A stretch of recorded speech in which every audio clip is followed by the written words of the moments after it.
દયાળ કી જય। પ્રભુ ક્યારે અપ્રસન્ન થતા નથી। શ્રી મથુરાદાસ ક્ષત્રિય। મથુરાદાસ ગોપાલપુર ગામના વતની, જ્ઞાતિએ ક્ષત્રિય। 30 વર્ષની ઉંમરે એક વૈષ્ણવનો સંગ થયો। તેમની સાથે ગોકુલ આવ્યા। શ્રી ગુસાઈજીના સેવક થયા। ત્યારથી દરરોજ શ્રી ગુસાઈજીના દર્શને શ્રી ગોકુલ આવતા। શ્રી ગુસાઈજીના શ્રીમુખથી શ્રી સુબોધનીજીની કથા સાંભળતા। એક દિવસ મથુરાદાસના મનમાં એક પ્રશ્ન જાગ્યો। શ્રી મહાપ્રભુજીના ઘણા સેવકો થયા, શ્રી ગુસાઈજીના પણ ઘણા સેવકો થયા। બંનેની સૃષ્ટિના વૈષ્ણવો એક સરખા કે ચઢિયાતા ઉતરતા। બહુ વિચાર કર્યો, પણ કોઈ રીતે મનનું સમાધાન થતું નહોતું। છેવટે તેમણે શ્રી ગુસાઈજીને આ પ્રશ્ન પૂછ્યો। પ્રશ્ન સાંભળી શ્રી ગુસાઈજી અપ્રસન્ન થયા।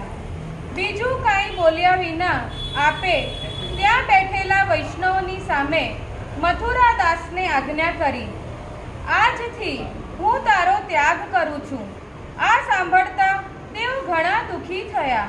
બીજા વૈષ્ણવે પણ મથુરાદાસને કહ્યું, શ્રી ગુસાઈજીએ તમારો ત્યાગ કર્યો છે, માટે હવે તમે અમારા ઘેર આવશો નહીં, અમે તમારો સંગ કરીશું નહીં।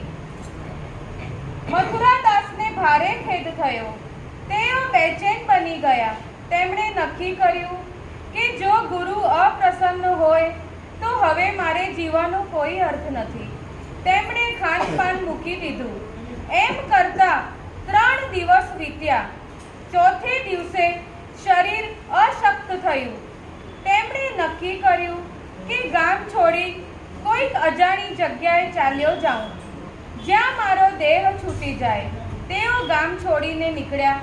ચાલતા ચાલતા એક બીજા ગામે પહોંચ્યા। ત્યાં શ્રી મહાપ્રભુજીના સેવક એક માજી રહેતા હતા। મથુરાદાસે વિચાર કર્યો, અહીં શ્રી મહાપ્રભુજીના સેવક રહે છે, દેહ છોડું એ પહેલા એમને ભગવત સ્મરણ કરું।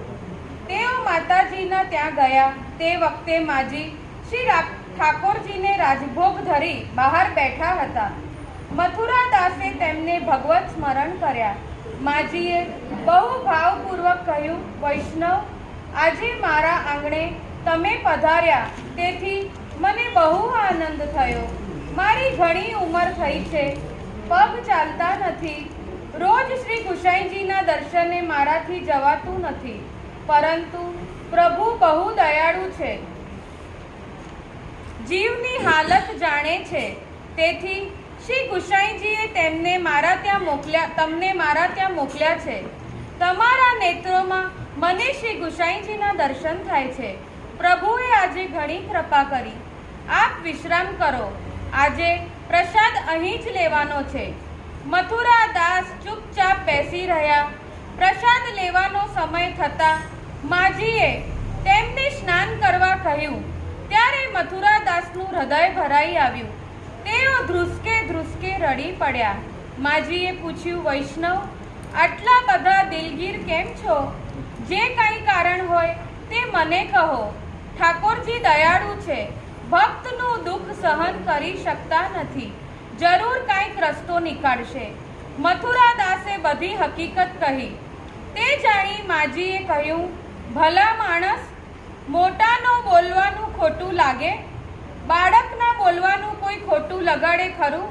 શ્રી ગુસાઈજી તો બાલક છે, તેમની વાતનું ખોટું માની આટલા બાવરા બની ગયા। તમે જરાય મૂંઝાશો નહીં, હું તમારી સાથે શ્રી ગુસાઈજી પાસે આવીશ। પહેલા સ્નાન કરી પ્રસાદી લો। મથુરાદાસને સાથે લઈ માજી શ્રી ગુસાઈજી પાસે આવ્યા। શ્રી ગુસાઈજીએ મથુરાદાસને પૂછ્યું, વૈષ્ણવ, તમે 4 દિવસથી ક્યાં ગયા હતા? કેમ દેખાતા ન હતા? માજીએ સઘળી હકીકત કહી। શ્રી ગુસાઈજીએ હસીને કહ્યું, મેં એમનો મનથી ત્યાગ કર્યો નથી, શિક્ષા માટે જ કહ્યું હતું। તે તેમણે સાચું માની લીધું। ત્યાં બેઠેલા વૈષ્ણવોને સંબોધીને શ્રી ગુસાઈજીએ આજ્ઞા કરી। તે દિવસથી મથુરાદાસે જે પ્રશ્ન કર્યો હતો તેનો જવાબ આજે આ માજીએ આપ્યો. શ્રી મહાપ્રભુજીની સૃષ્ટિ આવી ભગવદીય છે, મહાકૃપાપાત્ર છે. શ્રી હરિ ગુરુ વૈષ્ણવનું સુખ વિચારનારી છે, સૌને પ્રસન્ન કરનારી છે. તેમના ચરણની રજ થવાને આપણે લાયક નથી. સિદ્ધાંત નવનીત. જ્યારે વૈષ્ણવ અચાનક આપણા ઘરે આવે ત્યારે અહોભાગ્ય સમજવા.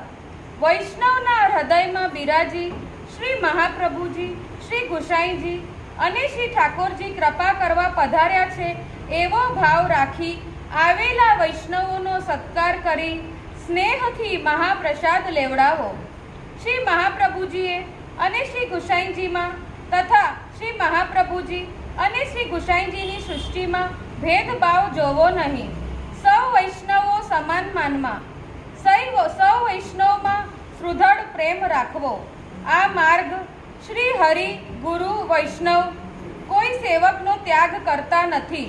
સેવકનો અપરાધ દૂર કરવા માટે કૃપા કરી તેને દંડ આપે છે. દંડને પ્રભુની દયાનું દાન સમજવું. શ્રી ગુસાઈજી પરમ દયાળ શ્રી વલ્લભા.